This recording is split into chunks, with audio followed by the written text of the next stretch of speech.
is the Ultimate Dallas Sports Show, sponsored by your North Texas Chevy dealers. Together, let's drive. Hello, everyone, and welcome to the Ultimate Dallas Sports Show. And what a night it is for Dallas Cowboy fans. They pull off the unthinkable, erasing a 21-point deficit, and they come back, save their season. Cowboys get the 24-21 win over those Philadelphia Eagles.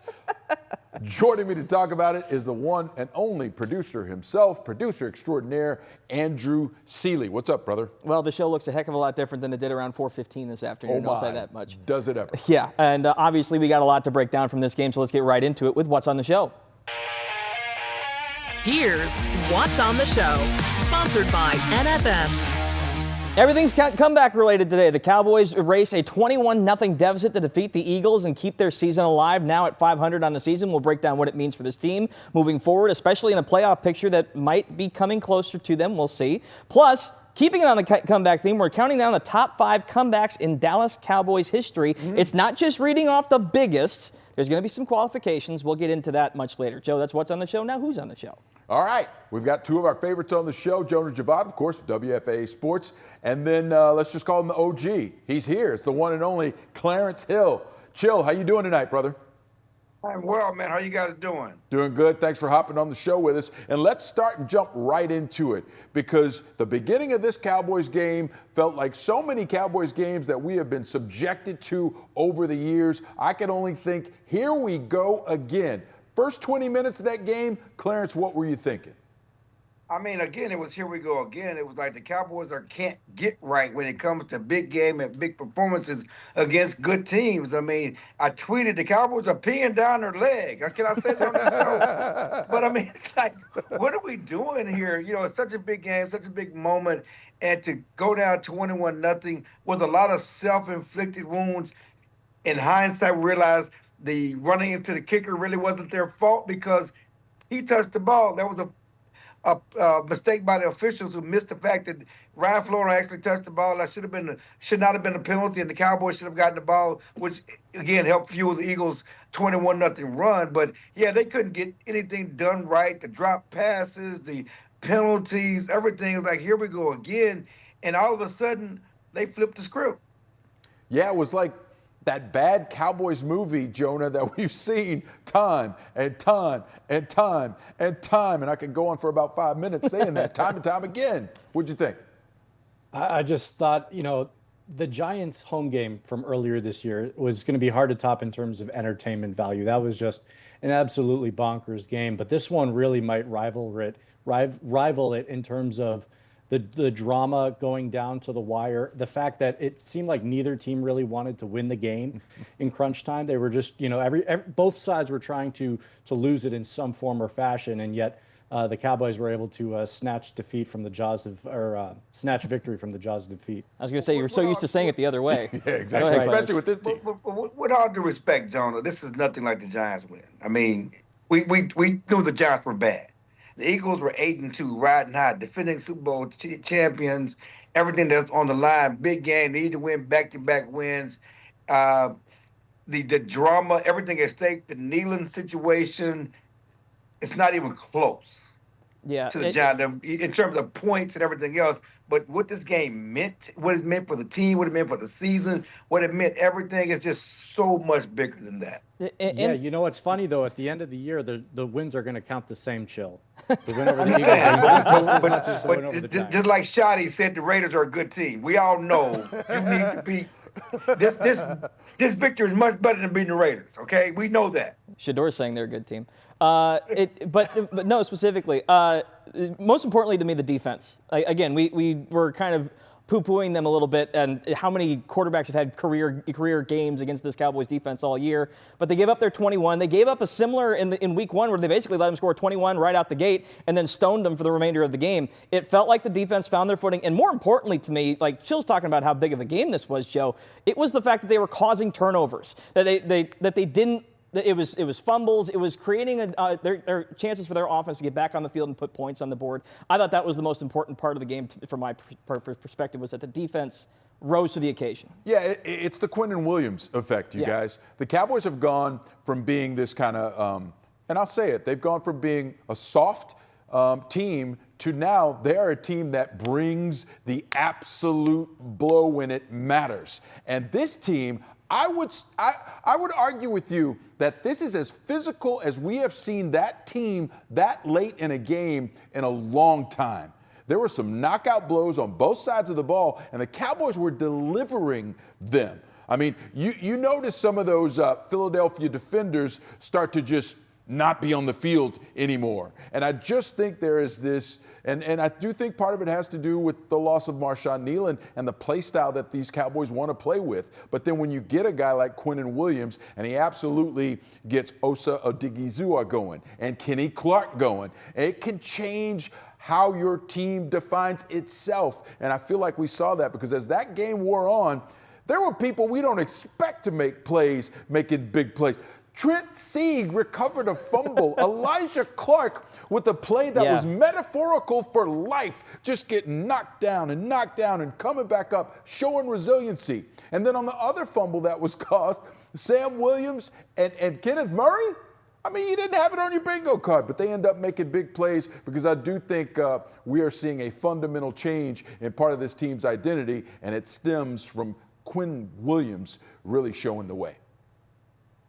Yeah, I mean, you add in when the Cowboys had their fumble. I mean, Cavante Turpin wasn't touched. I mean, the Turpin monster called the fumble. Okay, they were giving things away. The Cowboys took their turnovers. They made those things happen. That Sam Williams thing was he knocked the ball loose. The Elijah Clark play, that is teaching tape. Get knocked down twice, 3 times, get up and knock the hell out of a guy. And it was a game. Should have been a game-churning fumble recovery on that punt return. Of course, the Cowboys didn't score on that drive. But it speaks to the momentum, the infectious nature of Quinnen Williams and the physicality of the way the Cowboys play.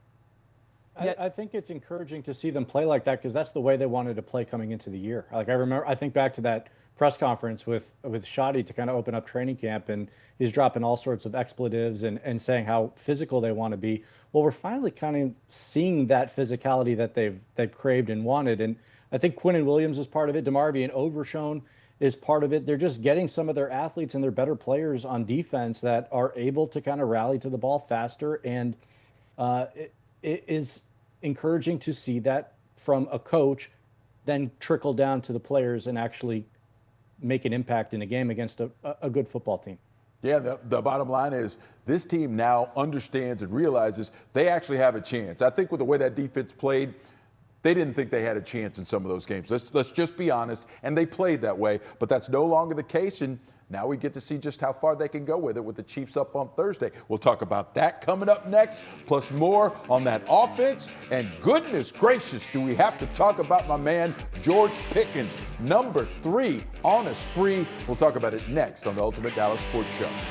Yes. Today's headlines, sponsored by your North Texas Chevy dealers. The Rangers are moving on from second baseman Marcus Semien, trading him to the Mets in exchange for Brandon Nimmo, the latest of many farewells to that 2023 World Series champion team. And the Wings have won the WNBA draft lottery again. They will have the number 1 overall pick for the second straight year.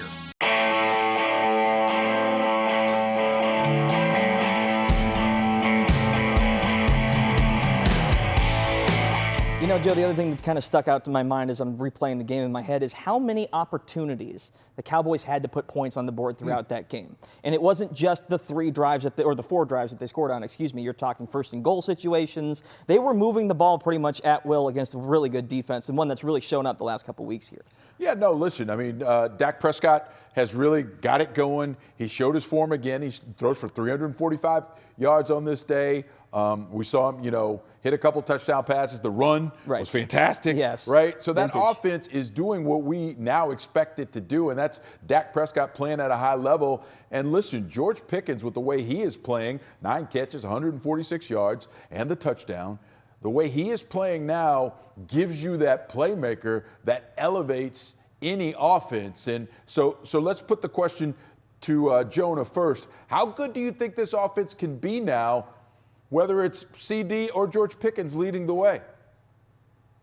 I mean, the sky's the limit. I mean, they literally have 2 number 1 receivers, like 2 alpha number 1 receivers. That's a little bit different than like the Raiders having their number 1 receiver. You know what I'm saying? Like we're talking alpha, top dog just unbelievably talented players, and they've got two of them. There's no excuse for the Cowboys not to score at least 25 points a game from here on out. I really don't care like who they play. They can play the best defenses. They should be scoring at minimum 25 points a game. Really, they should be scoring 30 plus.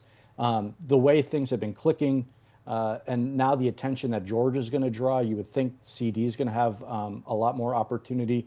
Struggled again against the Eagles today. The drops have been the consistent issue for him, especially against Philly this season. But when both of them are playing at their top caliber and Dak Prescott's playing at his, which he clearly is, there's absolutely no reason why this team can't just put up 30 a game. Chill, how would you describe the electric nature with which George Pickens plays? I mean, Pickens is a menace. I mean, he's just a menace. He is a menace. He's a demon. He's a demon seed. He's all of that. He's goofy. He's crazy. he is all of that, and you love it. I don't care how many meetings he misses, how many times he's late for the bus. This guy he brings that attitude. They say, he's an edgy player. All that stuff, you got to keep him bottled up. But he's a menace. I think that we're downplaying Dak Prescott. This was the finest win of Dak Prescott's career.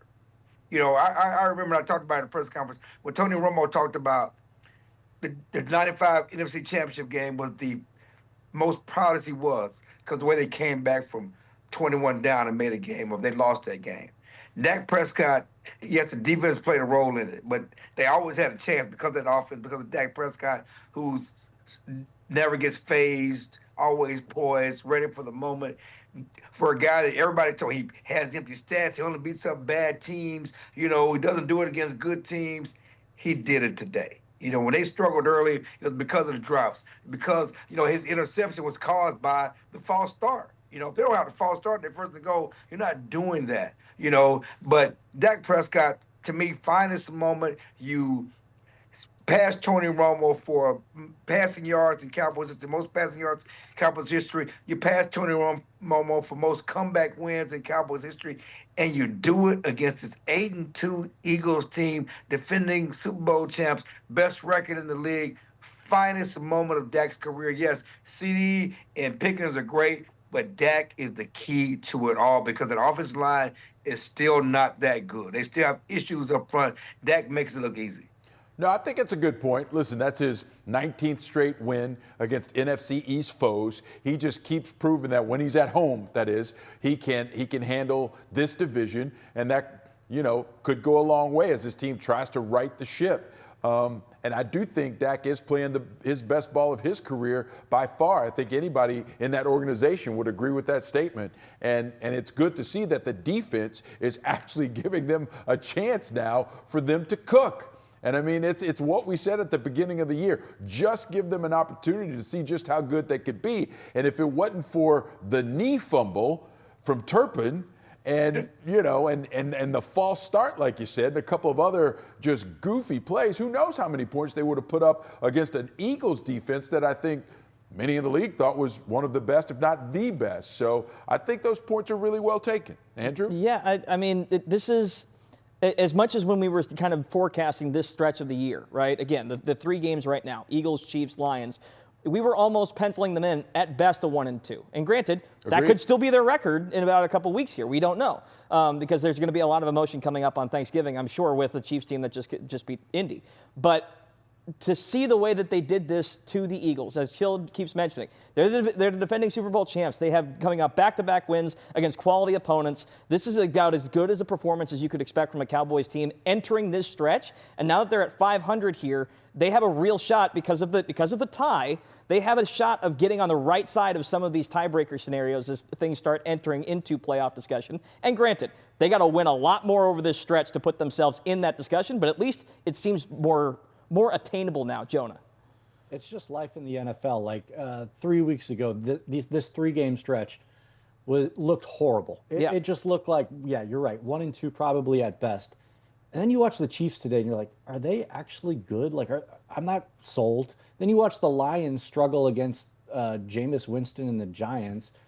Like, are they legitimately good? So this is the NFL. Week to week, we overreact to everything, and maybe in a week from now, we'll all of our points will be flipped on on their heads. But I think the stretch does not look nearly as daunting because of Quinnen Williams. He's 2-0 in a Cowboys uniform. And that pressure that they bring with Quinnen, Kenny Clark, and Osa up the middle is just awful for quarterbacks because it's right in their face, as opposed to edge rushers where QBs can step up and kind of maneuver the pocket. When it's in their face and fast, it is really hard for a lot of quarterbacks to make proper decisions. And so he has been an unbelievable X factor in all of this for the Cowboys, for their defense. And I give them as good a shot against the Chiefs and the Lions moving forward because he is that much of an impact player. I think it's a great point, Jonah, because listen, 3 weeks ago, I don't know if I would have given the Cowboys a shot to go 1-2. I would have said, listen, they're going to lose all 3 of these games, and they're in trouble for the rest of the season. But now, you're right. It's the NFL, man. And the Chiefs, they haven't looked this beatable, you guys, in 5 or 6 years? Pre-Mahomes. Pre-Mahomes. So it's all different. It's all fun. We got a season to talk about. It's certainly fun for us, and we're going to have a lot of fun next because it's time to gamify the Ultimate Dallas Sports Show. We'll tell you what that's about coming up next. And now it's time for the top 5. Welcome back to the Top 5, and with today's incredible Cowboys victory, we take a look at the top 5 comebacks in Cowboys history. This isn't just rattling off the 5 biggest. That's no fun. There's a spreadsheet for that. Here's what I think qualify for the top 5. We start with number 5.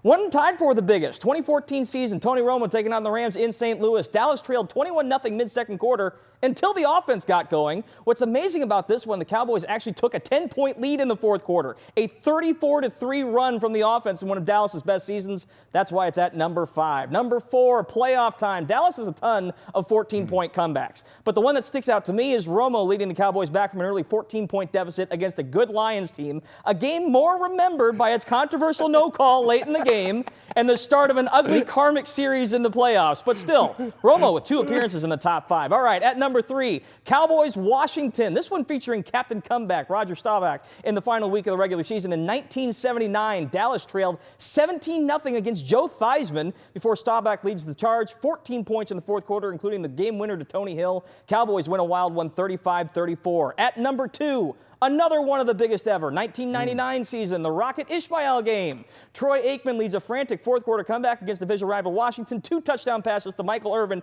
in a 21-point fourth quarter. And Ishmael with the game winner in overtime. Cowboys take it 41-35. So what's better than that? Number 1, it's got to be a playoff game. Roger the Dodger again. 1972, Dallas trailed San Francisco 21-3 in the second quarter before starting a rally. Lance Allworth caught a touchdown in this game from Craig Morton, but Staubach found Ron Sellers for the game-winning score late in regulation. Cowboys win 30-28, proving that they can and have beaten the 49ers in a playoff game before. That is the top 5.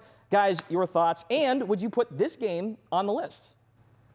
Oh, I don't know if I'd put this game on the list. There is one game I'd put on the list. A game in which the Cowboys beat the Vikings. 24 seconds left. Okay. Roger Staubach throws to Drew Pearson. Pushed off. Exactly. Pushed off. Hail Mary. Pushed off. Exactly. Size different. Again, what was the score in that game? I don't know. It was a very close game. It was a very close game, but they came back to win it with one of the most iconic plays in the history of the game. So iconic that there's a term that is used every game that is close. Every game that is close. Keep pushing off. Keep pushing off. The director should even get a flag on that for showing that you think Drew pushed off. That is a flag. That is absolute. He admitted he pushed off. That's not on me. No. He said he's pushed off. Yes, he has. No, he did not. He said they didn't throw a flag. No, we'll let chill. You want to get Drew Pearson upset, tell him he pushed off. He got mad at me recently for joking about him pushing off. I got a video on social. He got mad at me recently for joking about that. You cannot have greatest comeback without having the Hail Mary game. And you also can't have without having the Mad Bomber Clinton Longley game on Thanksgiving Day. Yes. Jason Garrett on Thanksgiving, too, was another one. I'm a little biased against that one. That's a very good point. But still, go ahead. You can't have 2 games from the same season. You got 2 games from 2014. Yeah. I thought what was crazy about that one was the run of it, though. That was the reason why it made the list. And again, some of it was size. I'm not debating that part of it. I just feel like, again, when you're talking about biggest comebacks, I don't view, and again, this is just my personal opinion, a 17-14 game is not a quote-unquote comeback. It was back and forth the whole way through. That's a different designation, in my opinion. That's the main reason why it didn't make the list. Not just that it didn't push off. I'm just saying that for the Vikings side of my family. I was about to say, sources close to me tell me that there are Vikings fans in Andrew's family, and he didn't want to rub either them wrong. Either I can't go visit home or whatever. Drew, if you want to send me a video yelling at me, go for it. We'll play it next time we're on the show. Yeah, he did not push off. And I would say this about this game.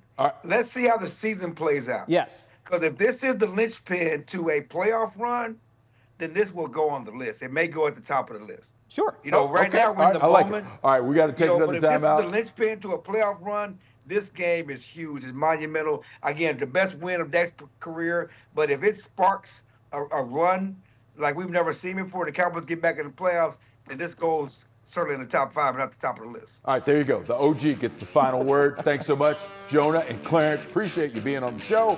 I got one more point to make after this. Keep it here on the Ultimate Dallas Sports Show.